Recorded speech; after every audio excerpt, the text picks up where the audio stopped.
মসুর ডাল দিয়ে পটল এভাবে বানালে খেতে কিন্তু অসাধারণ লাগে। রান্নাবাটির পক্ষ থেকে সকল দর্শক বন্ধুদের স্বাগত জানিয়ে শুরু করছি আজকের সম্পূর্ণ নতুন এই রেসিপি মসুর ডাল পটল। এর জন্য এখানে 5টা মতো পটল নিয়ে নিয়েছি। পটলের খোসাটা কিন্তু পুরো ছাড়িয়ে নিইনি, একটু ঘষে পটলের খোসার একদম ডার্ক সবুজ অংশটা বাদ দিয়ে নিয়েছি, আর আগার গোড়ার অংশটা সামান্য কেটে নিয়েছি। তারপর পটলটা পুরোপুরি গ্রেট করে নিয়ে একেবারে জল নিংড়ে তারপরে একটা মিক্সিং বোলের মধ্যে নিয়ে নিচ্ছি। অবশ্যই কিন্তু চেষ্টা করতে হবে পটলের মধ্যে থাকা এক্সট্রা জলটা নিংড়ে ফেলে দেওয়ার। আর এবার এতে মিশিয়ে নিচ্ছি মুসুর ডালের পেস্ট। মুসুর ডাল খানিকক্ষণ ভিজিয়ে রেখে পেস্ট করে নিতে হবে। মুসুর ডাল যেহেতু এমনিতেই খুব নরম হয়, তাই মোটামুটি 1 থেকে 2 ঘন্টা মতো ভিজিয়ে রাখলেই চলবে। এখানে ছোটো বাটির 1 বাটি মুসুর ডাল নিয়ে নিয়েছি, সেটাই পেস্ট করে দিয়ে দিয়েছি। তারপর দিয়ে দিয়েছি ধনেপাতা কুচি আর কাঁচা লঙ্কা কুচি। এবার দিয়ে দিচ্ছি এতে হলুদ গুঁড়ো 1 টিস্পুন পরিমাণে। এবার এর মধ্যে দিয়ে দেব পরিমাণ মতো নুন। এবার ভালো করে মাখিয়ে নিচ্ছি।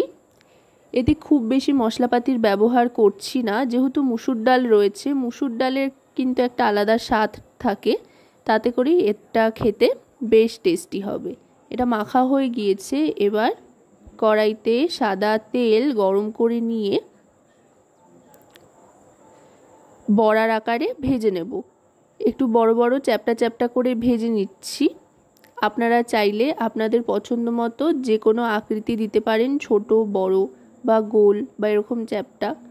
তবে চ্যাপ্টা করে দিয়ে ভেজে নিলে কিন্তু খুব সুন্দর ভাজা হয়। অনেক সময় গোল গোল করে ভাজলে হয় কি, ভেতরটা কাঁচা থাকার একটা সম্ভাবনা থেকে যায়। আর এভাবে ভেজে নিলে কিন্তু বাইরে ভেতরে সব দিক থেকেই খুব সুন্দরভাবে কুকড হয়ে যায়। এবার গ্যাসের ফ্লেমটা মিডিয়াম টু হাইতে রেখে বড়াগুলো ভেজে নেব। এরমভাবে কিন্তু শুধু বড়া ভাজাও খেতে অসাধারণ লাগে। একটা পিঠে কিন্তু লালচে রং আসতে আরম্ভ করেছে। এইভাবে দুটো পিঠই ভেজে নিচ্ছি।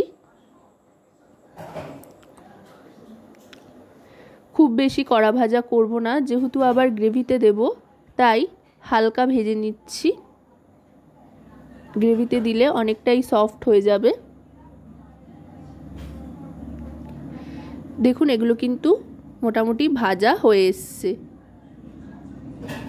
আশা করব রেসিপিটি আপনাদের ভালো লাগবে। ভালো লাগলে অবশ্যই রান্নাবাটি চ্যানেলটিকে সাবস্ক্রাইব করে লাইক শেয়ার কমেন্টের মাধ্যমে আমাদের পাশে থাকবেন। আর পাশে থাকা বেল আইকনটি অন করে নেবেন সবার আগে সমস্ত রকম নতুন রান্নার নোটিফিকেশান পাওয়ার জন্য। আপনাদের লাইক শেয়ার কমেন্টে কিন্তু আমাদের উৎসাহিত করে নতুন নতুন রেসিপি তৈরির জন্য। বড়াগুলো সব ভাজা হয়ে গিয়েছে। এবার ওই তেলেই দিয়ে দিচ্ছি পেঁয়াজ কুচি।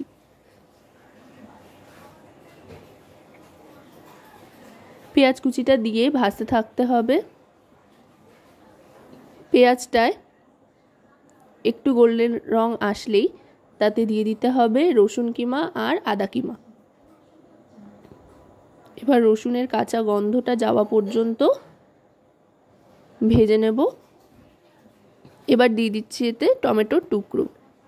একটা মাঝারি সাইজের টমেটো রাফলি কেটে দিয়ে দিলাম। দিয়ে ভালো করে মিশিয়ে নিয়ে টমেটোটা একটু নরম হয়ে আসলে এতে দিয়ে দিচ্ছি হলুদ গুঁড়ো। এবার এক এক করে সমস্ত গুঁড়ো মশলা দিয়ে দিচ্ছি। 1 টিস্পুন হলুদ গুঁড়োর সাথে দিয়ে দিচ্ছি 1 টিস্পুন রোস্টেড ধনে আর জিরে গুঁড়ো। এবার এতে দিয়ে দেবো কাশ্মীরি রেড চিলি পাউডার, এটাও 1 টিস্পুন পরিমাণে দিয়ে দিচ্ছি। এতে খুব সুন্দর একটা রং আসবে। আর বড়াগুলোতে যেহেতু কাঁচা লঙ্কা কুচি দিয়েছিলাম, তাই এখানে আর কাঁচা লঙ্কার ব্যবহার করছি না। আর এবার দিয়ে দিলাম পরিমাণ মতো লবণ। এবার সমস্ত গুঁড়ো মশলার সাথে মশলাটাকে কষিয়ে নেব ভালো করে। এবার দিয়ে দিচ্ছি জল পরিমাণ মতো। জল দিয়ে গ্যাসের ফ্লেমটা কিন্তু মিডিয়াম টু লোতে করে দিতে হবে। দিয়ে ভালো করে কষিয়ে নিয়ে ঢাকনা চাপা দিয়ে দেবো লো ফ্লেমে রেখে। মোটামুটি 2 মিনিট মতো ঢাকনা চাপা দিয়ে ঢাকনাটা সরিয়ে নিচ্ছি। দেখুন টমেটোগুলো কিন্তু একেবারে গলে গিয়েছে। এবার এর মধ্যে আরও খানিকটা জল দিয়ে দিচ্ছি, অবশ্যই ঈষৎ উষ্ণ গরম জল গ্রেভির জন্য। এই জলটা কিন্তু আপনারা আপনাদের ইচ্ছে মতো কম বেশি করে নিতে পারেন। আমি একটু বেশি করেই দিচ্ছি, কারণ কিনা বড়াগুলো দিলে কিন্তু ঝোলটা টেনে নেবে অনেকটা। এবার গ্যাসের ফ্লেমটা বাড়িয়ে দেব ফোটার জন্য। গ্রেভিটা ভালো করে ফুটতে আরম্ভ করলে এর মধ্যে দিয়ে দেব ধনেপাতা কুচি। ধনেপাতা কুচি দেওয়ার পর এবার আরও খানিকক্ষণ ভালো করে ফুটিয়ে মুসুর ডাল আর পটলের যে বড়াগুলো বানিয়েছিলাম সেগুলো দিয়ে দেবো। এগুলো দিয়ে খুব বেশি ফোটানোর কিন্তু দরকার নেই, আলতো হাতে একটু এপিট ওপিট করে নেব গ্যাসের ফ্লেমটা লোতে রেখে।